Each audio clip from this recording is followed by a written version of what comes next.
Next we are going to understand about the regulation of kidney functioning. तो उसके पहले हम ये देख लेते हैं कि हमारे पास ना किडनी के अंदर एक सिस्टम होता है जिसको हम कहते हैं जक्स्टाग्लोमेरुलर अपैरेटस। ये जो जक्स्टाग्लोमेरुलर अपैरेटस होता है वो एग्जैक्टली होता क्या है? तो बेटा हमारे बोमेंस कैप्सूल में लेट्स बोमेंस कैप्सूल नहीं, सॉरी, हमारे ग्लोमेरुलस में अगर ये हमारा ब्लड है कुछ इस प्रकार से, तो जनरली हमारे ग्लोमेरुलस के सामने से डीसीटी पास होता है कुछ ऐसा।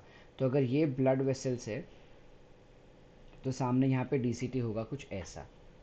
अब सिनेरियो क्या होता है कि जब डीसीटी के अंदर there are certain cells which are present, the cells are called as these cells are called as macula densa. ठीक है? Then there are certain cells which are present in the arteries itself, that is afferent and efferent arterioles of glomerulus. These are called as juxtaglomerular cells, which is JG cells. And in between them, इनके बीच में there are certain cells which merge out the space, which is called as Lassie's cell. These three together are identified to be as juxtaglomerular apparatus. ठीक है? Are we clear up till here? अब exactly scenario क्या होता है सुनो।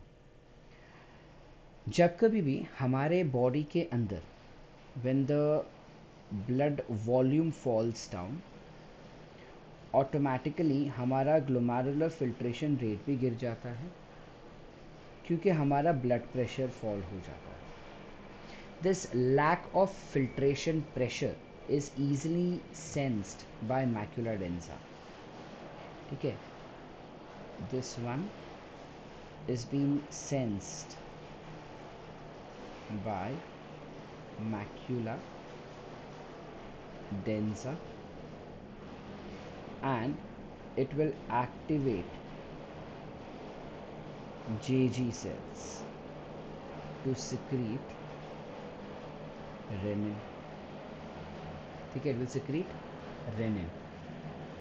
This renin that gets secreted, it is responsible to act on, or it will convert something called as angiotensinogen into angiotensin 1. It will give you angiotensin 1. This angiotensin 1 further gets converted to angiotensin 2. It gets converted to angiotensin 2. Now, when it is getting converted to angiotensin 2, that happens with the help of a particular enzyme which is called as ACE. All this conversion ideally occurs in the blood, okay? But synthesis of angiotensinogen is in liver, and ACE का secretion is in lungs. ठीक है? ACE जो है वो lungs में से निकलता है, angiotensin converting enzyme lungs में से निकलता है, और angiotensinogen liver में synthesize होता है। ठीक है? अब ये जो angiotensin 2 है हमारे पास, ये दो काम करता है हमारे बॉडी में। ये हमारे बॉडी में दो काम कर रहा है। ठीक है? अब क्या है वो दो काम? Let's try and find out. Yeah, here we go. It is firstly responsible to go for vasoconstriction. It does vasoconstriction.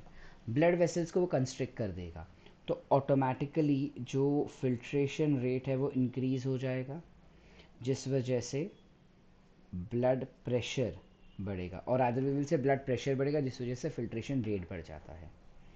Second thing is it acts on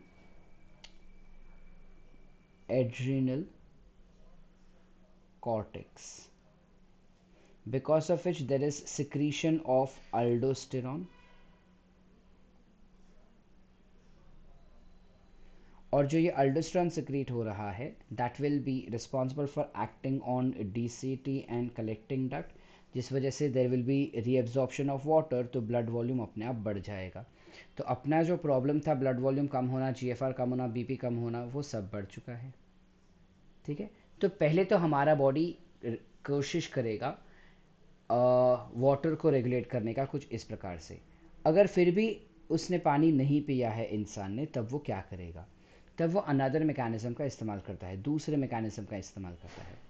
what is another mechanism? This what you saw is called as RAS mechanism, renin angiotensinogen aldosterone mechanism, your system. The another mechanism is where again still the blood volume is low, GFR is low, and blood pressure is also low.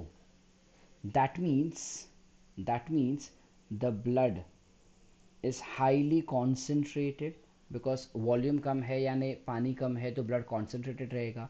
This high concentration is sensed by hypothalamus. It is sensed by hypothalamus in your brain, and it is basically chemoreceptors होंगे, और वो chemoreceptors hypothalamus को बोलेंगे कि blood जो है वो concentrated चल रहा है। तो hypothalamus क्या करेगा? It will be responsible for secretion of, it will secrete ADH, also called as vasopressin. ADH is antidiuretic hormone. Vasopressin और एंटीडायूरेटिक हार्मोन तीन काम करेगा। पहले तो इट जनरेट्स थर्स्टी फीलिंग, जिस वजह से इंसान पानी पिएगा तो उसका ब्लड वॉल्यूम बढ़ जाएगा।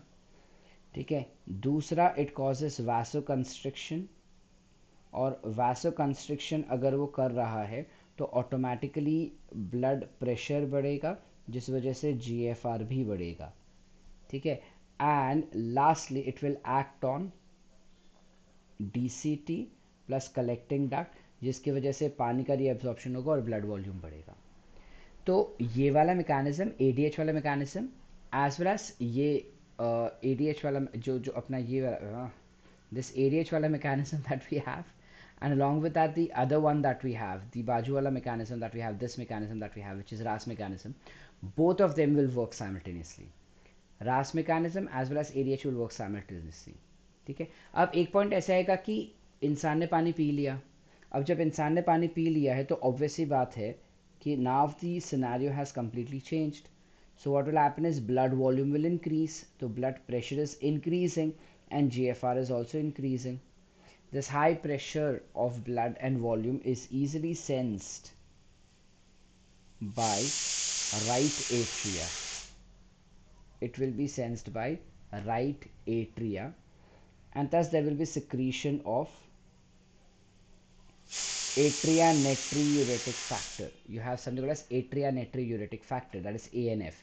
और जैसे ही ये ANF secrete हो जाएगा, it will automatically be acting on your ADH, and it will be acting on your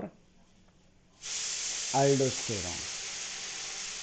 It will act on ADH and aldosterone, and thus it will be responsible for lowering the blood volume and blood concentration again.